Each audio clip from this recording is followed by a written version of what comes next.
Hello दोस्तों, उम्मीद करता हूँ कि आप सभी अच्छा कर रहे होंगे। आइए आज का हिंदू का अखबार का एनालिसिस शुरू करते हैं और उसके बाद में 5 क्वेश्चन को अटेम्प्ट करने की कोशिश करेंगे। पहले तो आपको एक धमाकेदार न्यूज़ से शुरू करता हूँ। आईपीएल फाइनली आरसीबी के पास में आ गया। मैं बैंगलोर में काफ़ी खुश हूँ इसके लिए, और आपको थोड़ा सा इसके बारे में बताऊँगा कि ये आईपीएल और क्लैट का थोड़ा सा हिस्ट्री कनेक्टेड है। ठीक है, चलिए मैं आपको न्यूज़पेपर के जब डिटेल में जाऊंगा तो मैं बताऊंगा कैसे ये हिस्ट्री में कनेक्टेड है। आइए न्यूज़पेपर शुरू करते हैं।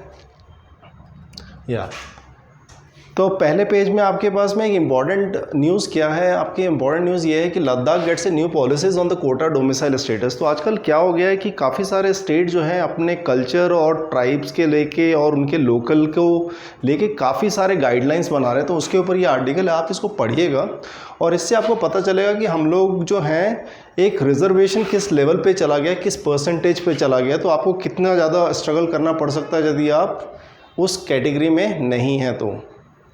ठीक है, उसके बाद में आप एडिटोरियल में जब आएंगे, आप जब एडिटोरियल में आएंगे तो आपके पास में आर्टिकल आता है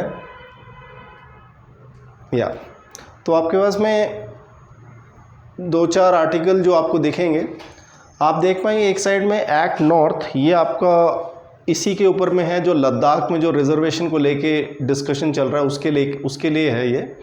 और उसके बाद में आपको इस साइड में हमारा जो पेट्रोलियम रिलेटेड पॉलिसीज़ है उसके ऊपर में काफ़ी डिटेल में स्ट्रक्चर बताएगा, काफ़ी सारा डेटा बताएगा कि हम कितना कंज्यूम करते हैं energy in terms of petroleum, gas and all दो स्टफ। आप थोड़ा पढ़ सकते हैं और इसके ऊपर मैंने आपको एक जीके का क्वेश्चन भी बना के दिया हुआ है। उसके बाद में आप यहाँ पे आ जाइए। उसके बाद में हमारे पास में यहाँ पे India and Australia defence ties beyond the American shadow, this is being discuss. तो बेसिकली ये आ रहा है कि हमारे पास जो चाइना का एक थ्रेट थोड़ा सा बिल्डअप होता जा रहा है, तो उसको बैलेंस करने के लिए India and Australia is planning to plan out something type of collaboration. उसके बाद रशिया यूक्रेन वॉर के बारे में भी डिस्कस किया गया है कि जहाँ पे यूक्रेन ने एक बहुत स्पेशल ऑपरेशन करके काफ़ी ज़्यादा रशिया को डैमेज किया है, स्पाइडर ऑपरेशन का नेम से। ठीक है, तो उसके लास्ट पैराग्राफ में एक बहुत अच्छी बात बताई गई कि पीस सीज फायर कैसे हो सकता है, जिसमें रशिया की क्या कंडीशन है और यूक्रेन क्या चाहता है। तो यदि ये दोनों कंडीशन मीट होती है तभी सीज फायर पॉसिबल है इन दोनों कंट्री के बीच में।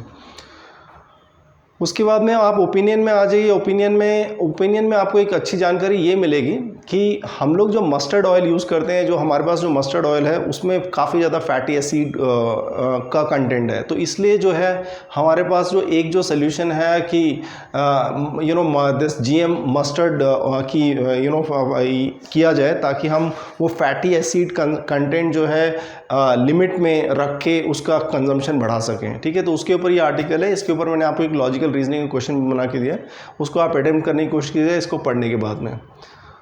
उसके बाद में ये वाला जो आर्टिकल आता जा रहा है ये मैं आप लोगों को इसलिए एम्फसाइज़ करूँगा कि ये वाला आप आर्टिकल हमेशा पढ़िएगा, क्योंकि इसमें क्या हो रहा है, बहुत सारा ग्राफ डिस्कस हो रहा है और आपका जो क्यूटी सेक्शन है वो काफ़ी ज़्यादा ग्राफ डोमिनेटेड है। तो ऑलवेज़ आप क्या कीजिएगा, 5 to 7 मिनट्स और लगभग से 5 से 10 मिनट उस ग्राफ को समझने की कोशिश कीजिएगा। क्योंकि मुझे एक बहुत अच्छा इंसिडेंट याद आता है कि मेरे साथ में एक मेरा दोस्त होता था, वो काफ़ी अच्छा था डेटा इंटरप्रिटेशन में। तो एक बात मुझे उसकी अभी भी याद है, वो कहता था मैं कभी भी कोई ग्राफ को देखता था तो मैं ऑलवेज़ उसके बारे में कुछ और एक्स्ट्रा समझने की कोशिश करता था उस ग्राफ से। तो आपको हो सकता है कि आप ये पूरा आर्टिकल ही समझ जाएं यदि आप ये ग्राफ समझने की कोशिश करें, तो इससे आपको काफ़ी ज़्यादा हेल्प होगी क्यूटी सेक्शन में। और मैंने आपको इसको क्यूटी का क्वेश्चन भी एक बना के दिया है। उसके बाद में यहाँ पे एक बहुत इंटरेस्टिंग आर्टिकल है, no contempt if the parliament और legislative makes law, supreme court से। सो बेसिकली अभी आपने 2 कनेक्टेड आर्टिकल देखा होगा जहाँ पे आसाम में भी जो गवर्नमेंट है वो प्लान कर रही है कि जो बॉर्डर एरिया में उनको आर्म्स एंड एमुनेशन देने के लिए, तो उसी के ऊपर में ये आर्टिकल कनेक्टेड आर्टिकल है। आप इस आर्टिकल को पढ़िएगा और फिर लीगल का एक क्वेश्चन अटेम्प्ट करने की कोशिश कीजिएगा। ठीक है, तो ये इस आर्टिकल से आपको पता चलेगा कि ये दोनों ऐसे आपस में कैसे कॉन्ट्रडिक्शन हो जा रहे हैं। ठीक है, तो बेसिकली सुप्रीम कोर्ट ने उसको मना कर दिया, फिर भी स्टेट लेजिस्लेटर ने एक एक्ट बना के उसको इम्प्लीमेंट करने की कोशिश की। तो आपको ये आर्टिकल समझ में आएगा उससे।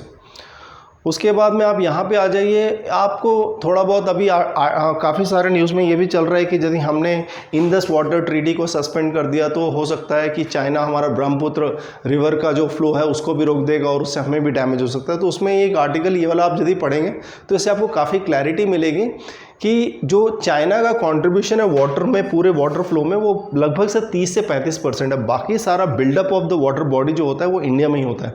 तो इसलिए जो है हमें शायद इतनी घबराने की ज़रूरत नहीं है। और एट द सेम टाइम अब आप देखिए यहाँ पे क्या होता है कि जो चाइना के पास में जो फ्लो हो रहा है वो वाटर अप्रॉक्सीमेट 2000 मीटर क्यूब पर सेकेंड है, जबकि इंडिया में जब वो फ्लो आने लग जाता है ऑलमोस्ट 15 to 20,000 मीटर क्यूब पर सेकेंड है। तो इसलिए जो है ये पूरा सीएम ने काफ़ी डेटा ओरिएंटेड बात की है, तो उस which gives lot of clarity कि हाँ हमें उतनी ज़्यादा घबराने की ज़रूरत नहीं है। लेकिन ये सारा नेचुरल नेचर ओरिएंटेड है, तो इसलिए आप मेरे से पूछेंगे तो मुझे ये दिखता है कि हम नेचर से बड़ा नहीं सोच सकते। नेचर कभी भी चीज़ें बदल सकता है हमारे लिए।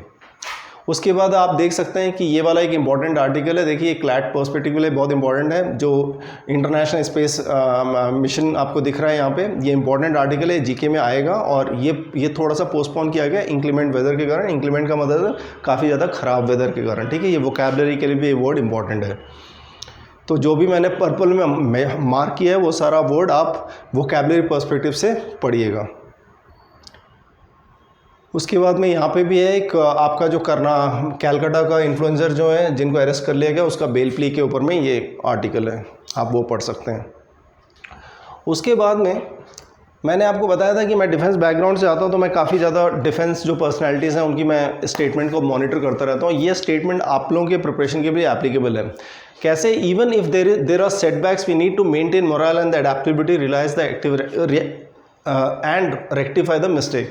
तो देखिए सेटबैक्स होते रहेंगे, आप लाइफ में कभी भी आगे बढ़ते रहेंगे, सेटबैक्स होते रहेंगे, लेकिन हमें अपना मोरल को ऑलवेज ऊपर रखना है, हमारे स्पिरिट्स को हमेशा ऊपर रखना है। बहुत अच्छी बात कही है हमारे CDS ने, ठीक है। उसके बाद में आप ये आर्टिकल्स पढ़ लीजिए, इससे आपको समझ में आएगा कि किसी भी चीफ जस्टिस को और एक सिटिंग जो जस्टिस होते हैं उनको कैसे रिमूव किया जाता है। उनको रिमूव किया जा सकता है पार्लियामेंट में एक मोशन के थ्रू में। तो आप ये आर्टिकल पढ़ेंगे तो इससे आपको पता चल जाएगा। देखिए उन्होंने ही has refuse to resign, so that's why now motion will come in the parliament now, ठीक है।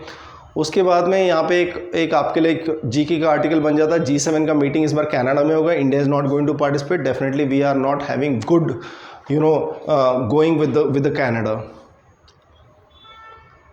उसके बाद में आप यहाँ पे आ जाइए, यहाँ पे हिंदू में यहाँ पे जो आपका जो थर्ड पेज है न्यूज़ का, ये काफ़ी बड़ा भी है और काफ़ी इंटरेस्टिंग भी है। यहाँ पे ये बताया गया है कि सल्फ़र की जो क्लीनिंग के लिए हम लोगों ने जो थर्मल प्लांट में लगाते हैं उसको लगाने की बहुत ज़्यादा ज़रूरत नहीं है, ऐसा कहा गया है, ठीक है। तो कह रहे हैं कि मतलब बहुत ज़्यादा फ़र्क नहीं पड़ता कि हम यहाँ पे करेंगे। तो यहाँ पे डेटा से बताया गया है कि मतलब ये जो मशीनरी या जिसको हम सल्फ़र क्लीनिंग के लिए प्रोसेस के लिए यूज़ करना चाह रहे हैं उससे बहुत ज़्यादा नहीं फ़र्क पड़ रहा है। तो इसमें ये आर्टिकल में इसमें बताया गया है, ठीक है। ये आर्टिकल भी आप पढ़ सकते हैं। उसके राइट साइड में ये है, ये वर्ड आप वोकैबुलरी पर्सपेक्टिव से याद करने की कोशिश कीजिएगा। उसके बाद में ये आर्टिकल भी आप पढ़ सकते हैं। हमारे इंडिया में 2014 के आसपास में we have get rid of polio, but still though some of the campaigns वो रनिंग ऑन। अब गवर्नमेंट प्लान कर रही है उसको क्लोज डाउन करने के लिए, ठीक है। उसके बाद PM flags Vande Bharat train between this, ये आप प्लीज़ पढ़ सकते हैं। और एक चीज़ आप इस गवर्नमेंट की ऑब्जर्व करेंगे, गवर्नमेंट का जो बहुत ज़्यादा लाइकिंग है वो ट्रेन को लेके है, ठीक है। तो ये प्राइम मिनिस्टर का जो इनिशियल डेज था पॉलिटिक्स में, उसमें भी मैंने एक चीज़ देखी थी कि prime minister has a very good liking for the railways. So I think that कि वो जितने भी समय में रहेंगे वो काफ़ी ज़्यादा रेलवे में ट्रांसफॉर्मेशन लाएंगे। उसके बाद में आपके पास बिजनेस पेज आता है। बिजनेस पेज में आप देख सकते हैं कि बिज़नेस पेज में ये बताया गया है कि हमारा जो US के साथ में ट्रेड है, मेरे ख्याल से मोस्ट प्रॉब्ली ये हो रहा है कि हम यदि US को ये एश्योरेंस दे सकें कि हम अपना जो मिलिट्री का चीज़ें जो वहाँ से मंगा रहे हैं रशिया से, उसको जब हम थोड़ा सा कर्टेल कर सकें तब US will be looking forward the trade relation with us. तो लास्ट पैराग्राफ में थोड़ा सा हिंट इस चीज़ को लेके मिलता है। उसके बाद यहाँ पे ये बताया गया है कि AI gold mine of the opportunity comes with the foreseeable risk. इसमें नंदन नीलकाणी सर ये कहना चाह रहे हैं कि देखिए AI is definitely a very big thing, but उसके साथ में कुछ रिस्क भी इन्वॉल्व है, तो उसके बारे में उन्होंने बताया हुआ है। तो इसके जो सेकंड लास्ट पैराग्राफ है इसमें आपको ये चीज़ का हाईलाइट मिलेगा।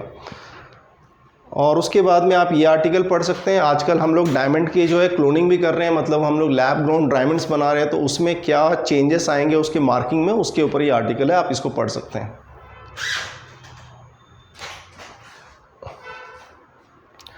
ठीक है, उसके बाद में आपके पास में ये वर्ल्ड न्यूज़ आ जाता है। वर्ल्ड न्यूज़ में आप पढ़ सकते हैं मोस्टली दिस पेज। आज का जो पेज था वो काफ़ी ज़्यादा इलेक्शन ओरिएंटेड था, कोई ज़्यादा डेवलपमेंट नहीं दिख रही थी, लेकिन फिर भी आप पढ़ सकते हैं इसको। हर एक काफ़ी सारी कंट्रीज़ में इलेक्शन रिलेटेड न्यूज़ बताया गया है। और उसके बाद में फाइनली मैंने आपको बताया था कि आज का जो एक बहुत अच्छी एक न्यूज़ थी जो कि डेफिनेटली लुकिंग फॉरवर्ड थी, वो थी IPL का। तो आपको एक चीज़ बता देता हूँ, जब क्लैट एग्जामिनेशन भी 2008 में शुरू हुआ था, IPL भी 2008 में शुरू हुआ था। उससे पहले जो 5-6 नेशनल लॉ कॉलेजेस थे वो अपना इंडिविजुअल एग्जामिनेशन कराते थे। तो ये थोड़ा सा हिस्ट्री में एक कनेक्टेड फैक्टर है कि क्लैट भी 2008 में शुरू हुआ और IPL भी 2008 में शुरू हुआ। Thank you so much, happy reading, good day.